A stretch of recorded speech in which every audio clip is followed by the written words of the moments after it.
she's absent.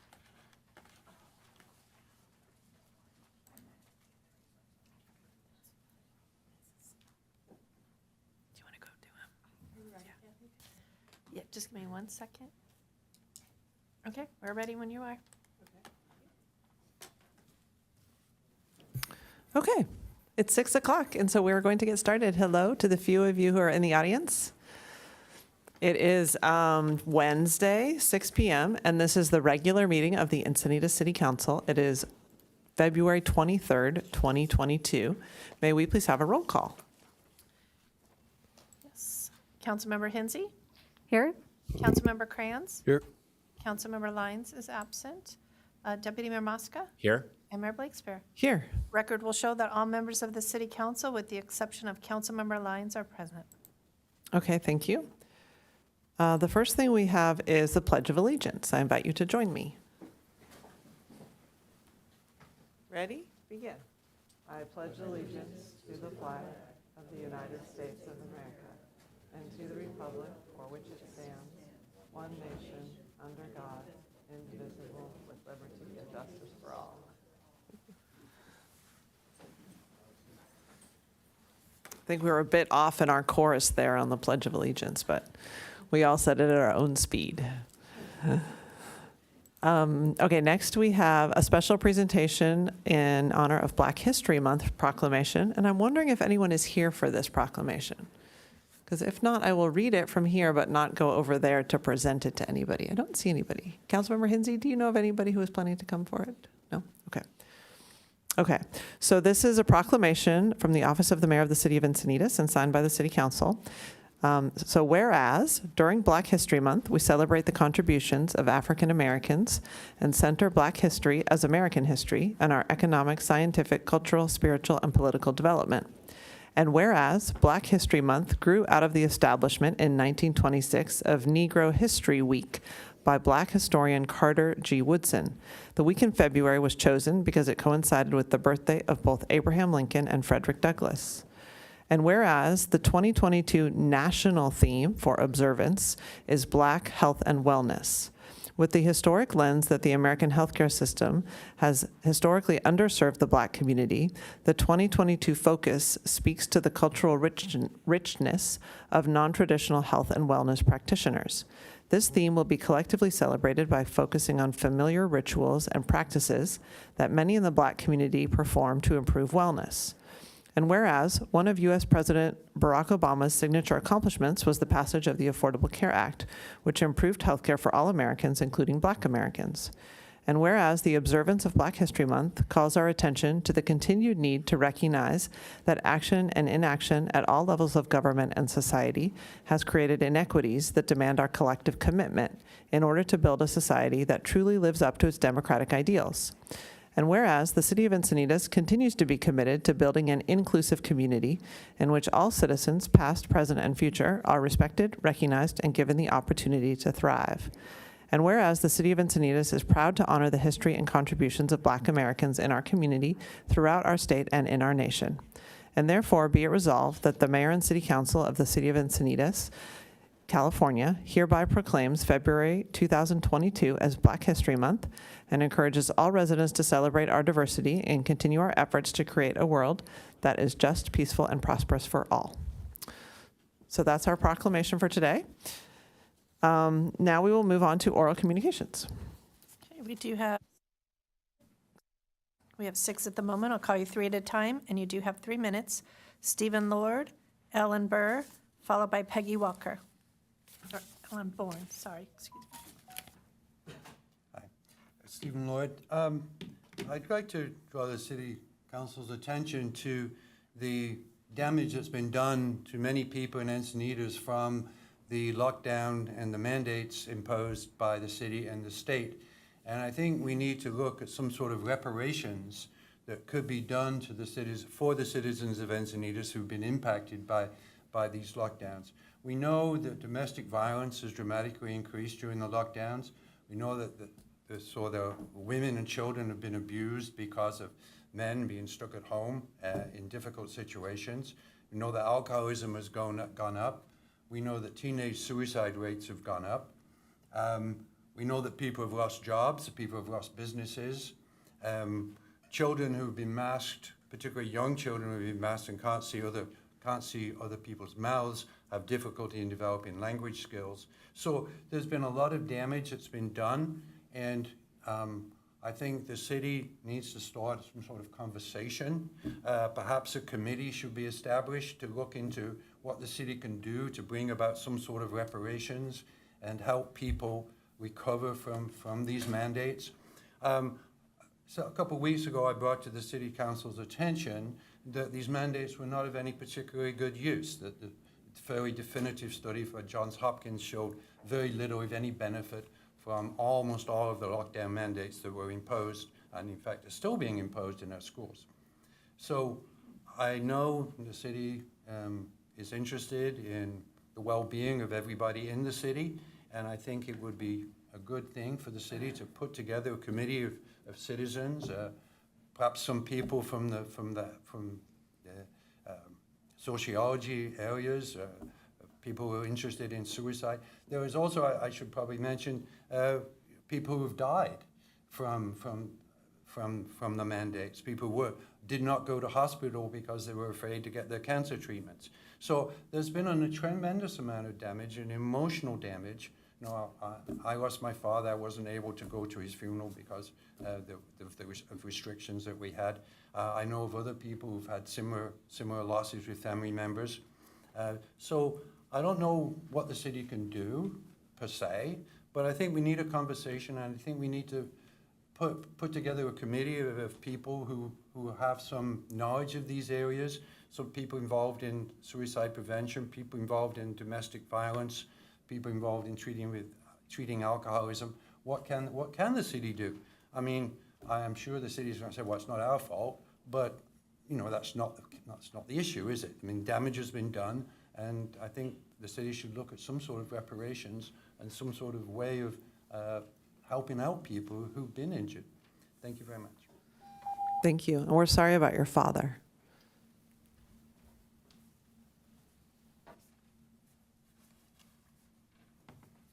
Good evening, Council. Some of you may have seen an email communication I had with Chase about redistricting and looking at numbers involved in the count. And one of the things that is allowed as a consideration is growth. And both your attorney that was hired and the consulting firm included that in their little memorandum on how the process was going to work. And I don't think it would be, I think it would be remiss not to look at growth when you're considering redistricting.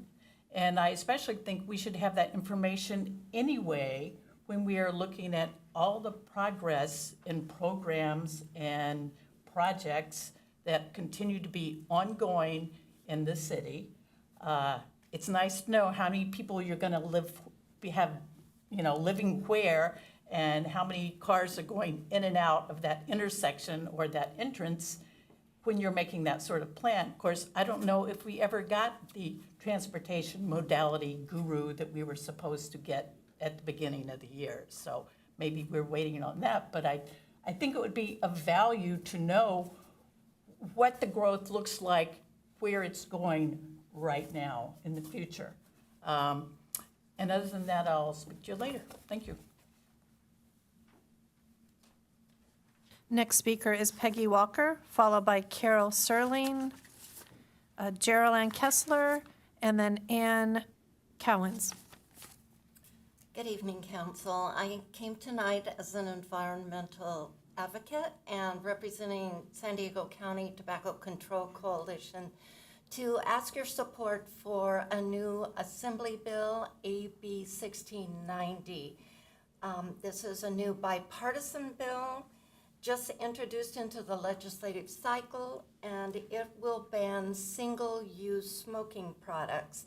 That would include cigarette filters, e-cigarettes, and some vaping products, but not all.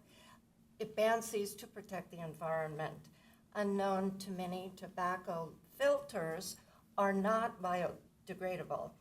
They're the most commonly found litter, and they contain tar, thousands of chemicals, and heavy metals that are toxic to humans.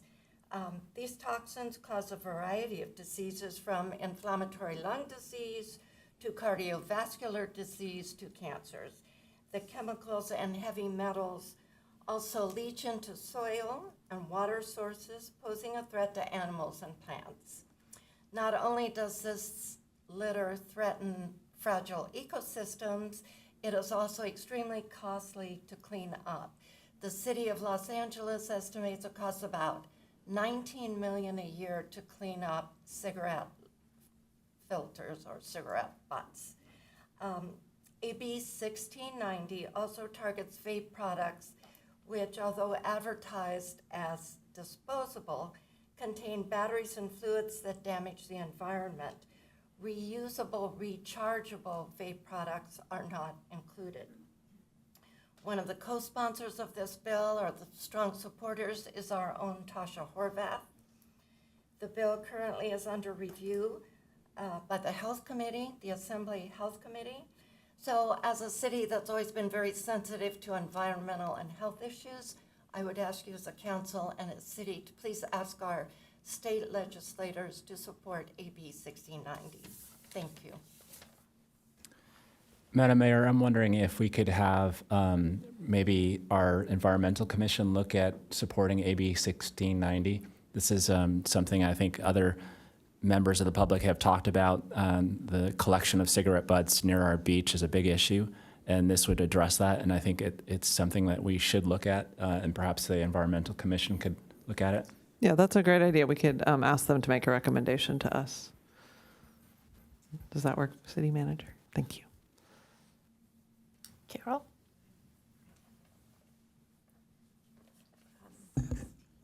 Good evening, everyone. Mayor Blakespear, council members, and fellow citizen attendees. My name is Carol Serling. I'm from Cardiff.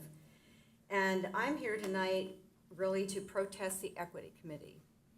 Formed, I believe, in 2021 without community vetting of the members and who were appointed by Mayor Blakespear. If I am wrong, I'm willing to be corrected on anything.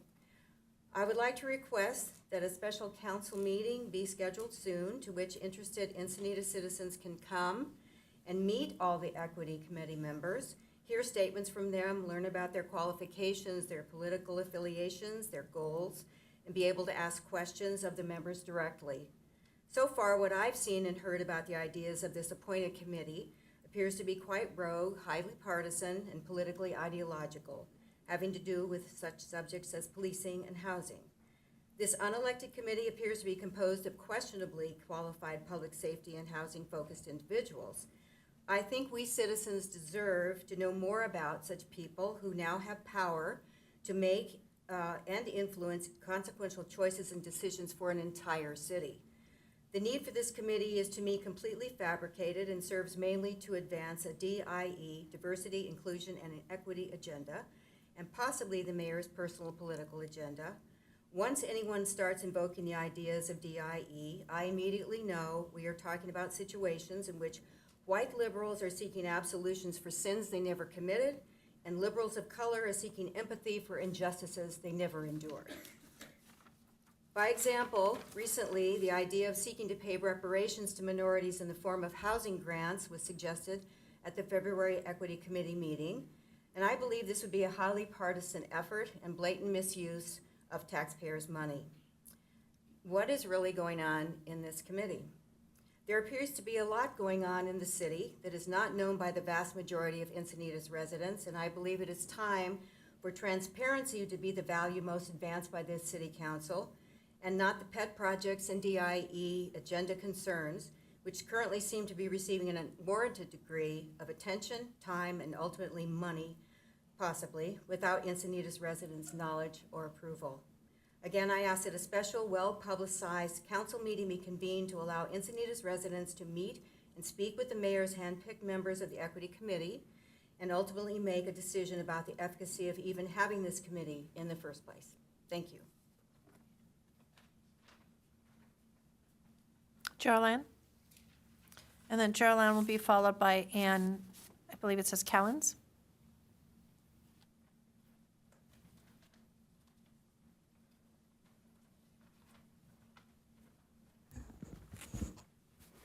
I would like to speak about the Staver Environmental Nightmare Housing Project on Melba Road that is slated to take down a grove of mature Torrey pines, 173 trees, 30 smaller trees and native shrubs, along with demoing a beautiful historical home built in 1938 or possibly earlier, all based on the ill-fated density bonus law AB 2345. We recently received several more documents from the city about the potential density bonus environmental nightmare housing project and have found that it is once again filled with inaccurate information. My main concern are the tree count not being accurate, the drainage and hydrology report, which will be sending runoff into Ocean Knoll Canyon, which is designated wetlands. And lastly, and most important, is the historical and cultural report's findings. As I mentioned before, it did not do a deep dive into the historical value of the sacred property. But tonight I would like to point out the stress that this environmental housing project is placing on the senior citizen population in our community. I already mentioned last week that several members of the community that have had to seek medical assistance due to the stress that this housing project has placed on them. It is just not the way to treat the elders of the community who have been tax-paying residents and pillars of the community. These people just simply want to age in place. They raise their families in the community and have contributed only positive things to Encinitas. I wish that we could work with the Staver and Torrey Pacific, but they don't understand what this beautiful sacred open space holds to the neighborhood. We know this because we have had multiple conversations with them for over a year now. This is why I will continue to ask the city to assist the community in acquiring this property from the Staver Trust. This property could be used as open space for the community as it is currently. Please assist the community in acquiring this property from the Staver Trust for open space. Please tap into soft green infrastructure funding from state or federal agencies that aligns with the Climate Action Plan of Encinitas. Thank you for listening.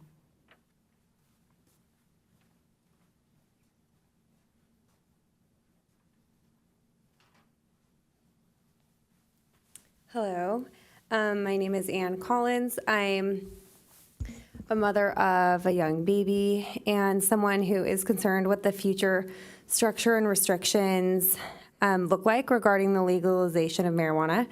I was here last week and spoke on my concern with the real costs of marijuana consumption to our city and society. As we know, one of the primary methods of consuming marijuana is by vaping, and that is almost universally flavored.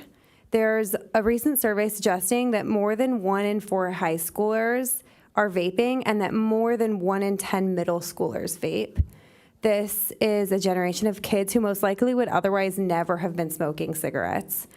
Popular devices are discreet or hidden in plain sight and cause litter and harm to our environment, which was mentioned tonight. They look similar to school supplies. Kids also share devices, so they may not even have their own.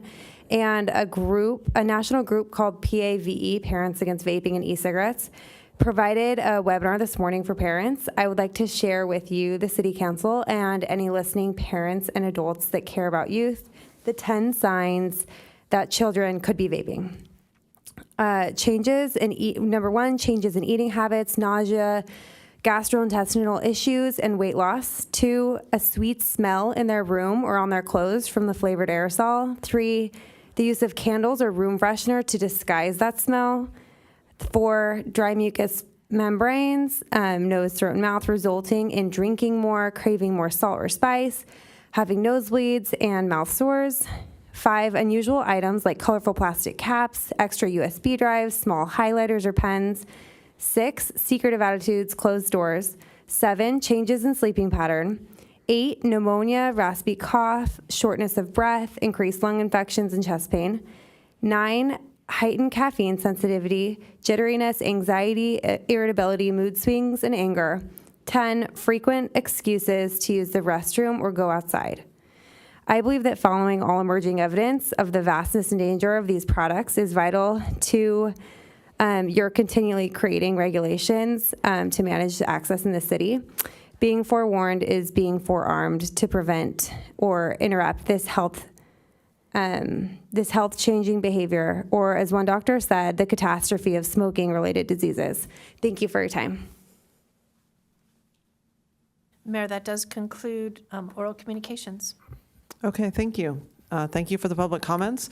I just want to say a few facts about the Equity Committee to address any concerns. So the Equity Committee has no power or authority. Any recommendations from the Equity Committee would come to the City Council, as all decisions do, to make decisions. The people on the Equity Committee were chosen in a publicly noticed meeting after submitting applications that were public, and the members were chosen by the City Council. The Equity Committee is meeting for up to a year, so there's very little time left on that amount of time. So the Equity Committee will be making recommendations to the City Council for consideration. And I had mentioned at the recent Equity Committee that a podcast I listened to was talking about how in Evanston, Illinois, there were housing grants that were provided to people who were descendants of those who had been enslaved. So this was not a recommendation or a discussion point we were having about Encinitas. It was a reference to a podcast that I heard. So I just wanted to clarify some of those things to make sure that the record was clear on what the Equity Committee is doing and what its timeline is. So thank you very much to the public speakers. And with that, we will move on to a report from closed session, which I will turn to our attorney for. The City Council met in closed session earlier this afternoon, February 23rd at 4:30 on 2 items. The first item was conference with labor negotiator under Government Code 54957.6. That was negotiations with the Encinitas Firefighters Association. There was no reportable action. Second item was conference with real property negotiator under Government Code 54956.8. And that was negotiations on easement acquisition of property at 1210 McKinnon Avenue and 711 Santa Fe Drive. Again, no reportable action, and all council members were present for both items. Okay, thank you. Do we have any changes to the posted agenda? No changes to the posted agenda. And then moving to the consent calendar, item 8G has been pulled by a member of the public. Okay, I would entertain a motion on the balance. So moved. I'll second. Okay, thank you. Let's go ahead and vote.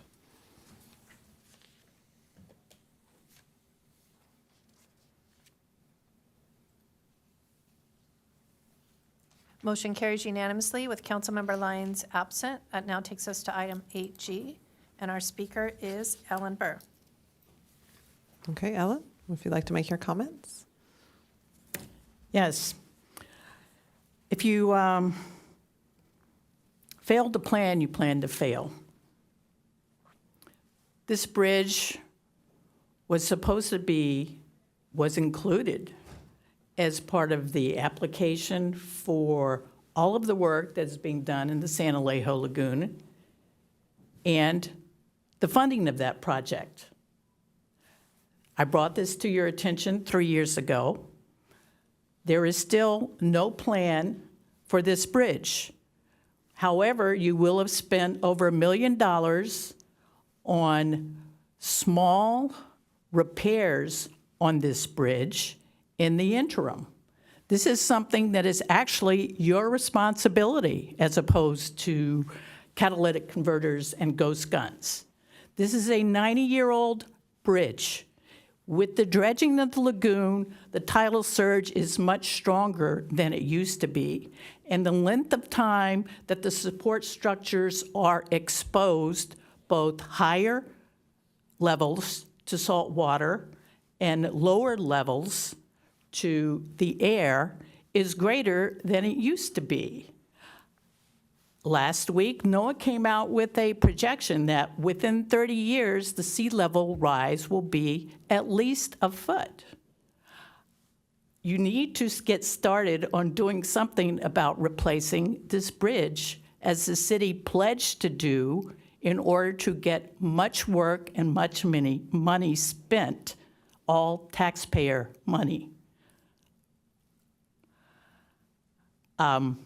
I would have thought that this would have been a perfect opportunity to avail ourselves, yourselves, of the infrastructure funds that should be forthcoming. Build Back Better is never going to happen, but the infrastructure funds, which are mostly going to bridges and some water repair and some other work, will be happening.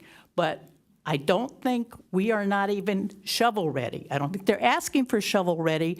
They just wanted to know that something had been done. And nothing has been done as far as I know. And that is a horrible thing for you to be doing, because that is a major bridge. I think it's probably in worse shape than the Del Mar Dog Beach Bridge, which will be getting funding and will be redone within the next 2 or 3 years. So please, let's do what we need to be doing and not what makes us feel good or ticks a box. Thank you. Thank you. Can staff respond to the concern about the stability of the bridge, and if we know anything about whether that was included in the original Build NCC project with the railroad and the lagoon?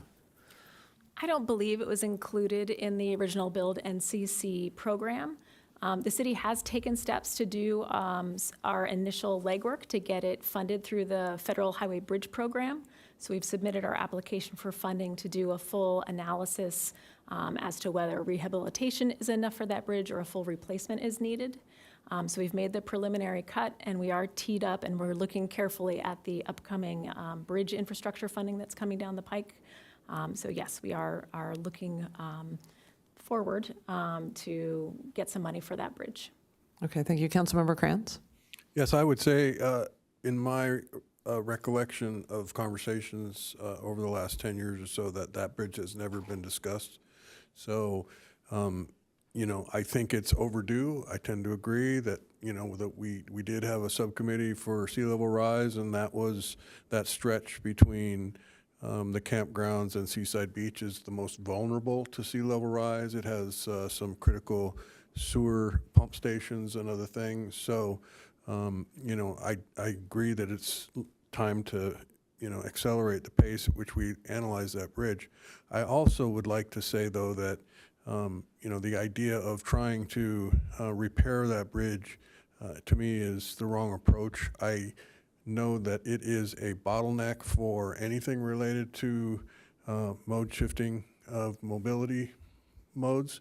So, you know, I hope that what we do when we look at this bridge is we explore expanding pedestrian and bike crossings of the mouth of the lagoon at that point, so that the ability to travel by foot or bike from the campground to the parking lot on the west side of the 101 is facilitated. So I agree it's time to get serious about replacing that bridge, and my hope is that we can include pedestrian and bike amenities as well. So with that, I would move approval of this item. Second.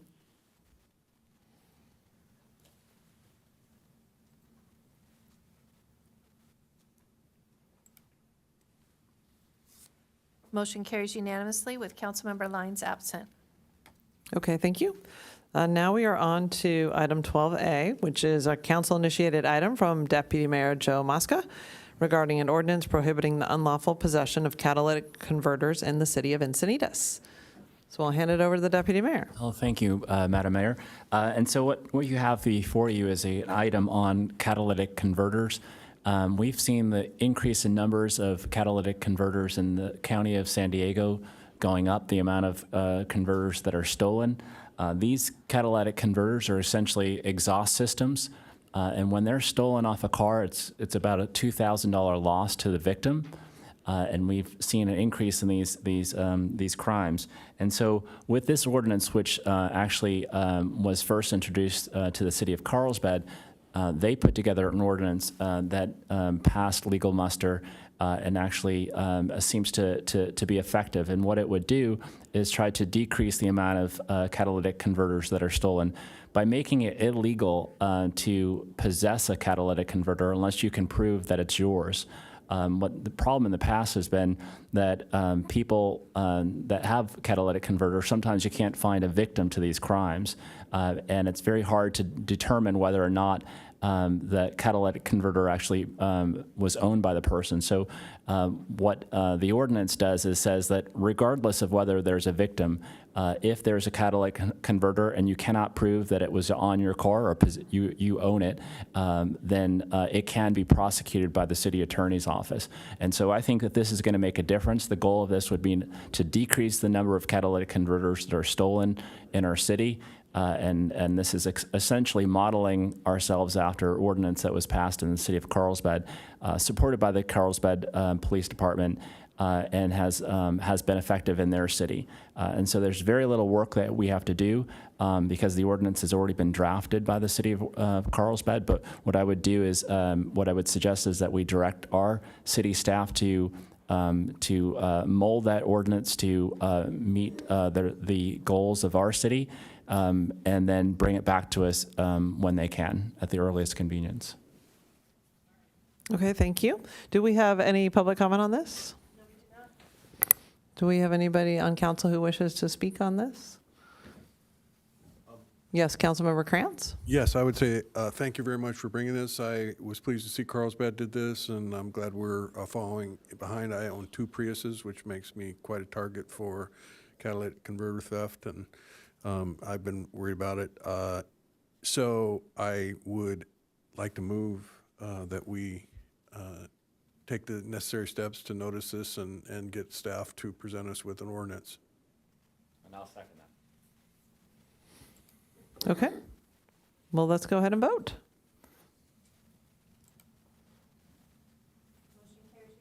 Motion carries unanimously with Councilmember Lyons absent.